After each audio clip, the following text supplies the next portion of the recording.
Olá, alunos da Escola Tuiuti, tudo bem com vocês? Professor Wagner Chaves de Geografia trazendo mais uma aula e hoje eu gostaria de fazer a leitura da nossa avaliação. Na aula passada a gente terminou o capítulo sobre China e agora a gente vai fazer então essa avaliação. Lembrando, capítulo 4, que é Índia, nós não entramos, por isso não vai cair nada sobre ele, beleza?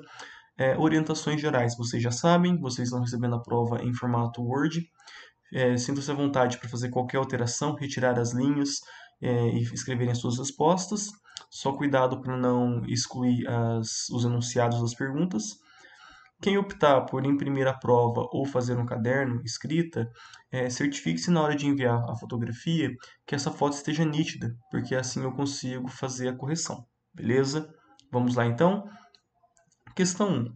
Apesar de ser o país mais populoso e o terceiro maior em território, a população chinesa está distribuída de forma desigual. Aponte quais os fatores físicos e econômicos que explicam a distribuição populacional da China. Lá, quando a gente começou o capítulo, eu falei que em algumas áreas da China nós temos um vazio demográfico, ou seja, poucas pessoas por quilômetros quadrados, em compensação, outras está abarrotado de gente.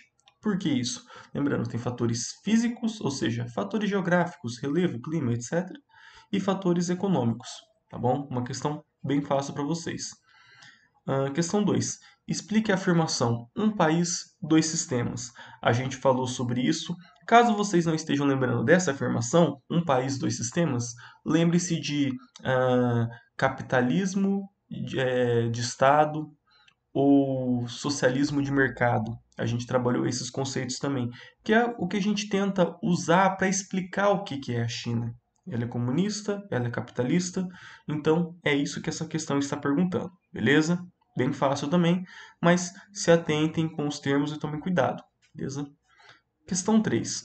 O que são as ZEs? Zonas Econômicas Especiais. A gente falou sobre isso também. É uma área muito particular da China, que lá ocorrem coisas que não são permitidas em outras partes da China. Bem fácil também e bem específica. A questão 4 é de verdadeiro e falso. Então, V para verdadeiro, F para falso. Alternativa A.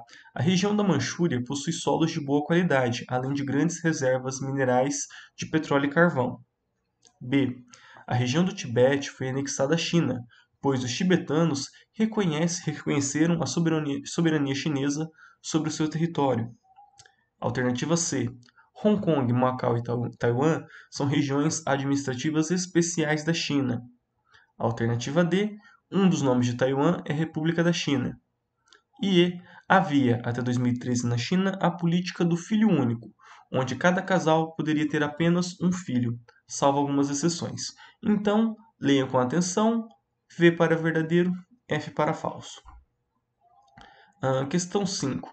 As chamadas regiões administrativas especiais possuem características distintas do restante da China. Quais são os lugares que compõem essas regiões e por que elas possuem esse status especial? Lembrando, são duas regiões, que são essas regiões administrativas especiais, e por que elas têm esse status de região especial? O que ela tem de diferente do restante da China? Beleza? Bem fácil também. Questão 6. Explica o que é engenharia reversa e como isso tornou a China o maior polo industrial do mundo.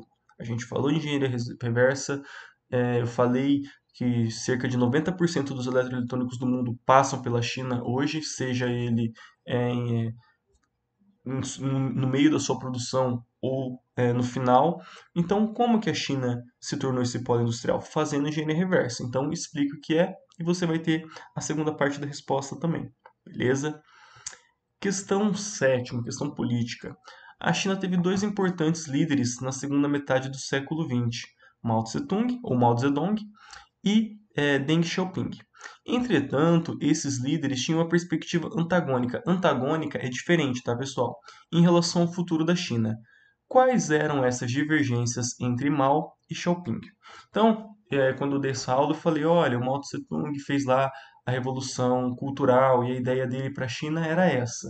Aí ele morre em 1976, em 1978 surge o Xiaoping e a proposta dele é completamente diferente, ou seja, antagônica ao do Mao Tse-tung. Então, qual que era a proposta do Mao? Qual que era a proposta do Xiaoping? bem fácil também. E por fim, pessoal, uma questão bônus, uma colher de chá para vocês. Após serem derrotados durante a Guerra Civil, Chiang Kai-shek, os membros do Partido Nacionalista e a alta burguesia chinesa refugiaram-se fora do país e instalaram um novo governo em oposição ao regime comunista. O local escolhido para essa migração foi: alternativa A, Formosa; alternativa B, Macau; alternativa C, Hong Kong; alternativa D, Singapura; alternativa E, Manchúquio. Então, pessoal, essa é uma questão que eu peguei no vestibular da PUC e tem elementos que a gente estudou aqui.